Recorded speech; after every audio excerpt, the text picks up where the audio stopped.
Hi there, Jake. Big game away from home. I don't see anything bigger than a top of the table clash, and you seem to have brought out all your big guns. Look, I mean, I was thinking about it this morning, and I was thinking, we get a full house sold out at Loftus against the Stormers.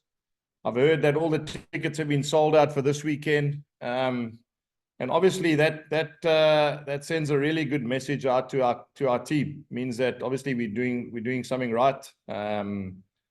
It means that people are wanting to watch the Bulls play, and I think that's obviously it means that, as I said, we're testament to the fact that we're drawing crowds to the games, and it does get. I mean, it is a massive game. It's one playing two.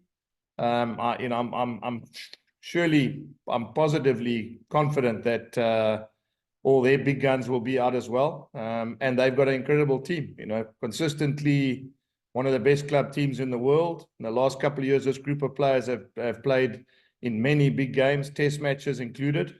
So yeah, I mean, I'm not for 1 minute underestimating the magnitude of this 1 versus 2 clash in front of a sold-out crowd.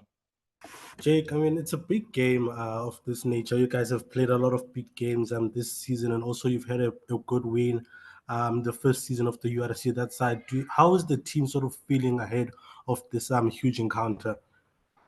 Well, look, I think, Ati, to be fair, we probably understand that whatever happened 2 years ago is immaterial.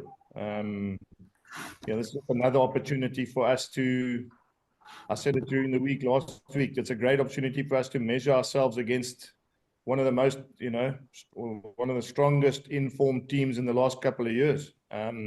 Will give me and the coaches a great understanding and a great feedback on where we have grown in the club in the last couple of seasons. So yeah, I mean, I can't tell you that we haven't, still a long way from kickoff. Guys have enjoyed their week. They've trained nicely. A couple of guys who had niggling injuries have come through nicely. And that also, it's a great sign that, everyone's fit and available, barring obviously Sebastian, who got a knock to his head. But everyone that was in the beginning of the week training has been able to be prepared to play on Friday night. I mean, last one from my side, Jake. Jake, how do you sort of approach this game? Do you try to go toe-to-toe with them, or do you nullify them? How do you sort of approach this game playing away from home? Well, Ati, I mean, the most important thing is we must just at least give ourselves a chance. We don't want to come here and not fire a shot. So that would be the one message I would say to our players: is a great opportunity for us to give it a go. And you're going to have to match them. I mean, they're a really good team. You're going to have to match them in areas where they are really good, and you're going to have to stop them from doing what they want to do as well. I mean, the one thing that we have seen is that when they get the game flowing and they get the rhythm of the way they want to play, they're as good as any team we've played, if not better than any team we've ever played against. So, it's not. I don't think it's like a heavyweight boxing fight where it's toe to toe at all. I think it's a reality of being smart, and it's a case of taking your opportunities. I know I say that every week, but the opportunity not just on the field, the opportunity of understanding, you get a massive chance to measure yourself against, arguably, as I said, one of the greatest club teams that have been around for the last couple of years. Just as a follow-up, I mean, obviously the significance of your position on the log and the team you're playing 1 against 2. So winning is vital. You said you want to measure yourself against the best. What aspects of the game is going to be key? I'm not expecting you to give tactics away, but what aspects of your game is going to be key if you want to get that win tomorrow night? Yeah, I suppose the one thing that comes up is stopping them from playing with rhythm. That would sums up everything. I think they got, whether it's stopping them at source, whether it's set piece, or whether it's getting in amongst them in multi-phase. I think it's just basically breaking up the rhythm of the game. That would be for me the key area of whether we're going to be successful tomorrow or not. And I know that that encapsulates a lot of other things, but I just think generally they're a team that are very, very good once they get rhythm and momentum and they get flow in their game. So I think all the departments of the game are important for us to try and close down that space and understand that they can't get any rhythm. Yeah.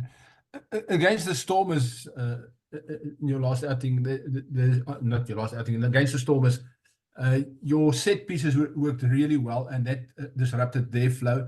And then your defense was good. Are those going to be the key areas? Look, I think to be fair, Jan, you're going to have to do that anyway against any good side. I mean, you're going to have a good set piece and defend well. And you're right. I mean, against the Stormers, that's also. I mean, they got incredible set piece, and they can tear you apart when they unleash their backs. So it's probably the same sort of expectation you have when you play against these good teams. But I think more so against the Leinster team, they're incredibly well organized. You know, Jan, I think, as I said, they probably got more test matches individually than our players have got URC games. And that just tells you something, you know. And those tests haven't, you know, they've all been against tier 1 nations. They've been in World Cups. So when you look at their team, they, you know, not many club teams have so many international players to their disposal or at their disposal. And they're very good players. I mean, we're talking about a guy like Josh van der Fleer, who was voted as the best player in the tournament last year, you know. So, yeah, it's Stormers is one kind of battle, and it's one kind of strategy you have to get. I think there's a lot more questions that are going to get asked by this team based on the fact that they've got so much more experience internationally. And final one for me, how do you keep the guys focused and not getting over excited about the importance and significance of the game? You know, Jan, one of the things that you got to do, and this comes from years of experience, is they also have to, there's balance to the week, you know. So a couple of boys yesterday went out fishing. Some boys went and played some golf. And what that says is, you know, that those are sort of things we would do at home. You know, it says that, you know, you can't, I mean, I think if you sit in a hotel and you just talk and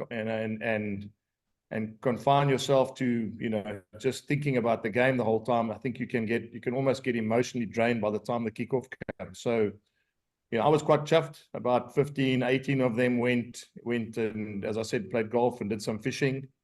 And they spent time talking about other things. So at least then when we get closer to the game, we can start really focusing on making sure we get ourselves up, you know, emotionally, and mentally, because we know it's one of those games where you're going to have to be on song. I can't underplay enough, or, you know, or overstate enough. This is a good team, Jan. This is, you know, people obviously they haven't gone on and won, but they've probably got a 95% win rate in the last, you know, 4 seasons. They've been in playoffs in massive games. This group of players, as I said, arguably been the most consistent club team of any club when it comes to success and repeat wins. Although as I said, they haven't gone on and won the 2 European Cup games, but they lost in 2 finals. So it's a massive task. And I suppose what I am saying is I also want our players to understand that we need to get balance, and when game time comes, we've got to then make sure that we've done everything in our week to prepare ourselves properly. How's it, Jake? The one thing Leinster are very good at is putting the hammer down when they sense a weakness in the opposition team. I was just wondering, in terms of concentration and concentration levels, you guys got it right 2 years ago in that semi-final. How important is that this weekend to make sure that there aren't those soft moments to give them that opening?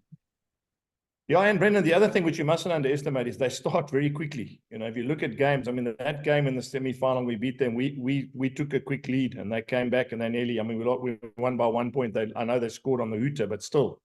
So it's not only that they sense weakness and attack it, they also generally start really well, and then you've got to play catch-up rugby against them. And once you play catch-up rugby against them, you've got to start risking things out of your own half, or you've got to take, you know, 1 or 2 chances you won't necessarily take because you're behind on the scoreboard.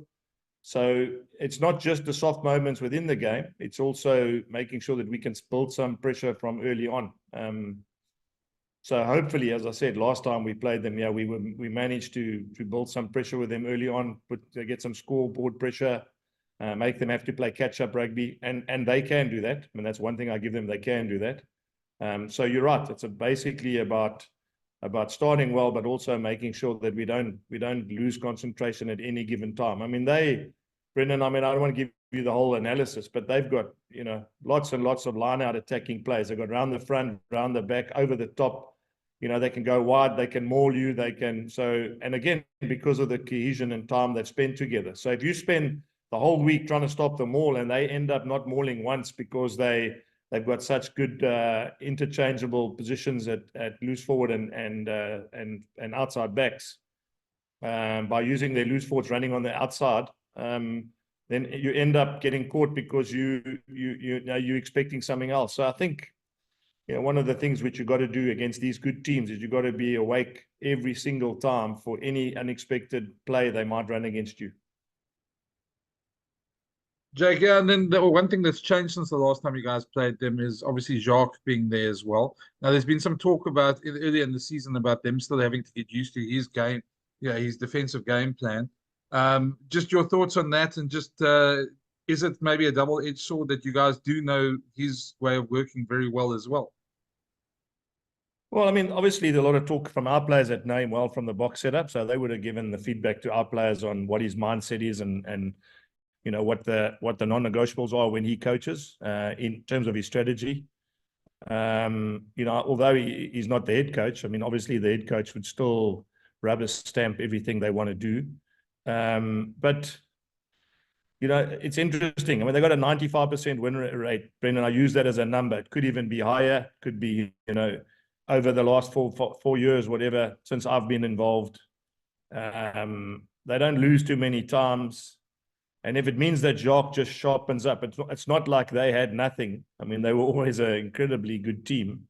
I'm sure the added value he gives, even though they're taking a while, maybe, as everyone says, to catch on to it, can only make them better. They're not going to go, they're not going to get worse than they were. And a 95% or a 90% win rate with a coach like Jacques coming in with added value can only make them become better. So I don't for 1 minute see that there's any weakness on the basis that they've got some new ideas. I think that obviously a strength of theirs is that they're willing to bring in some new ideas and some new tactics that they probably didn't have and can add to their game. Jake, just to continue again on what Brendan said about Jacques Nienaber. Have you noticed anything different with their defense? And obviously, given how well he knows some of your best attacking options, how much of a danger does that pose for you guys? Well, look, so to answer your question, there are things that are different. They're obviously trying to defend like South Africa defend. And that's one thing that is obviously good for us, because our players understand what it feels like when they can defend the way they do as South Africans against teams, and what success you can get. Conversely, I suppose they also understand what is a risk if they don't get that right. And they would share that with our players as well. And obviously, I'm not going to share that with you, because obviously that's an in-house thing. But that is the pros and cons of getting coaches and players from different clubs, is that they will obviously bring and share ideas, vice versa. So yeah, there is a change. I'm sure there's a change, but again, I can only reiterate, it doesn't mean they've got worse. It just means they've added to something that they were very strong at anyway. And so, I'm sure that if the really good teams, and I include them in that, are going to be good enough to adapt, so they can try things, and if it doesn't work and they go back to their default within the game of the way they did things, which was successful, well, then you become a really great team, because then you're good enough to do things differently within the game. And that's the secret of really good teams, is not just being able to play one way or defend one way or attack one way, is to have the ability to, within the game, to adapt. And I'm sure that's where they will want to get to. Is not just only do it one way, is try and make sure that there's different ways of which you can play the game. So yeah, so I hope that answers your question. And I'm sure, as I said, there's pros and cons to having people come in and out of your group. But I'm sure that the pros are far outweigh with the new energy and the new sort of ideas that this club are going to get.